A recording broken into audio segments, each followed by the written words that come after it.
नमस्कार दोस्तों, lab assistant science और ज्योग्राफी के विद्यार्थियों के लिए एक छोटी सी और अच्छी सी खबर हमारे सामने आई है। अभी आलोक राज जी का ट्वीट आया था कल और उसमें उन्होंने कहा था कि लगभग 15,000 विद्यार्थियों ने अपने फॉर्म जो है वो विड्रॉ कर लिए हैं, यानी वापस ले लिए, यानी 15,000 कंपटीशन आपके रास्ते से हट चुका है एक बार। तो थोड़ा सा डिटेल में बात कर लेते हैं कि कितनी पोस्ट थी, कितने नंबर ऑफ फॉर्म जो है वो भरे गए थे और अभी कितने बचे हैं और कितना कंपटीशन है एक सीट के लिए। तो जब हम बात करें ना आगे हमारे, तो नंबर ऑफ पोस्ट की अगर हम बात करें तो लगभग जो हमने कहा आवेदन आए थे, वो लगभग आवेदन कितने आए थे, 9,34,735 के आसपास टोटल आवेदन थे लैब असिस्टेंट को लेकर। इसमें से 15,000 फॉर्म जो है वो अन्य भर्तियों में चयन या किसी त्रुटि की वजह से उन्होंने ले लिया है। लेकिन अब हमारे पास जो बचे हैं ना, वो हमारे कितने बचे हैं, लगभग 9,19,735 जो है वो फॉर्म यानी अभ्यर्थी जो है वो इस रेस के अंदर है। लेकिन जब हम बात करें टोटल पोस्ट की, कुल पदों की, तो कुल पद जो है वो हमने कहा लैब असिस्टेंट साइंस के अंदर कितने हैं, 804, सॉरी लैब असिस्टेंट के अंदर 804 है, जिसमें से हम बात करें टीएसपी की बात करें तो 107 पोस्ट है, नॉन टीएसपी की बात करें तो 697 जो है वो पोस्ट है। उसमें से देखो 697 पोस्ट में से साइंस के लिए 668 पद है, और अगर हम बात करें लगभग हमने कहा कितनी है ज्योग्राफी के लिए जो टोटल पोस्ट है इसकी और इसकी मिला के टीएसपी नॉन टीएसपी की, वो हमने कहा लगभग कितनी है, 136 पद जो है वो अलग से है हमारे। चलिए अब हम बात करें साइंस की, बात करें तो साइंस के अंदर टोटल पोस्ट कितनी है, 668।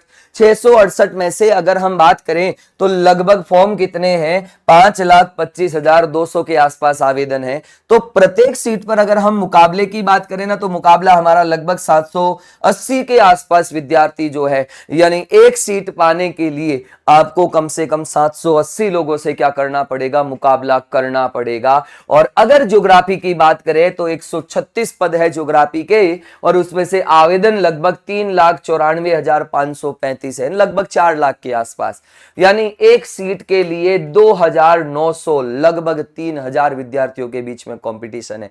यानी बहुत खतरनाक वाला कंपटीशन जो है वो कहां है, ज्योग्राफी के लिए हमारा है। इसका मतलब हमारी एक छोटी सी गलती कहीं ना कहीं बहुत ज्यादा भारी पड़ने वाली है, क्योंकि एक गलती और हमारी रैंक हजारों की संख्या में क्या जा सकती है, पीछे की तरफ जा सकती है। और इसमें सबसे बड़ी बात जो कहते हैं, सबसे बड़ा खतरा जो है वो हमारा कौन सा है, नेगेटिव मार्किंग का जो डेंजर जोन है, यानी तुक्के लगाने वाली जो आदत है ना, ये डायरेक्ट अगर तुक्केबाजी करोगे, डायरेक्ट तुक्के लगाओगे तो नेगेटिव मार्किंग, और नेगेटिव मार्किंग का मतलब है एक क्वेश्चन रॉन्ग होने का मतलब है 1/3, क्या है, 1/3 जो है वो आता है, और 1/3 का मतलब है 0.33, तो आपको कई सौ सैकड़ों रैंक पीछे कर सकता है।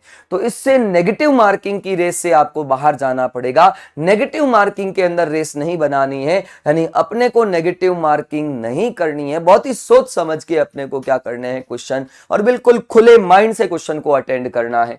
क्लियर है। और अगर हम बात करें, सबसे बड़ा दुश्मन हमारा यही है। दूसरा है कि हमारे पास में सटीक रणनीति होनी चाहिए, हमारी स्ट्रेटजी होनी चाहिए कि हमें किस तरह से हमें हमारा टारगेट जो है वो अचीव करना है, किस तरह से हमारा गोल हमें अचीव करना है। तो हम बात करें, आज ही अपनी तैयारी का अंतिम जो चरण है वो स्टार्ट करना है। अंतिम चरण की बात करें तो अंतिम चरण में कभी भी कोई भी नई चीज, नए नोट्स, नई किताबें बिल्कुल नहीं। हाँ, नए क्वेश्चन आप सॉल्व कर सकते हो, अलग अलग तरह के क्वेश्चन आप सॉल्व कर सकते हो। एडमिट कार्ड आपके लगभग जारी हो जाएंगे या तो अप्रैल के एंड में या मई के फर्स्ट वीक के अंदर जारी हो जाएंगे, और द डे लास्ट में जिसका आप पिछले कई महीनों से इंतजार कर रहे थे, वो दिन आएगा आपके 9 और 10 मई को, जब आप लैब असिस्टेंट की एक पद के लिए बैठोगे एग्जाम हॉल के अंदर। या वो दिन है जिसकी पिछले आपने कई महीनों से दिन रात अपनी नींद छोड़ के, अपने सारी सुख सुविधाओं का त्याग करके आपने सिलेक्शन के लिए जिसके लिए मेहनत कर रहे थे, वो दिन आ चुका है। और कोशिश करना वो दिन बहुत बड़ा भव्य दिन बने आपके लिए, आपकी लाइफ के लिए,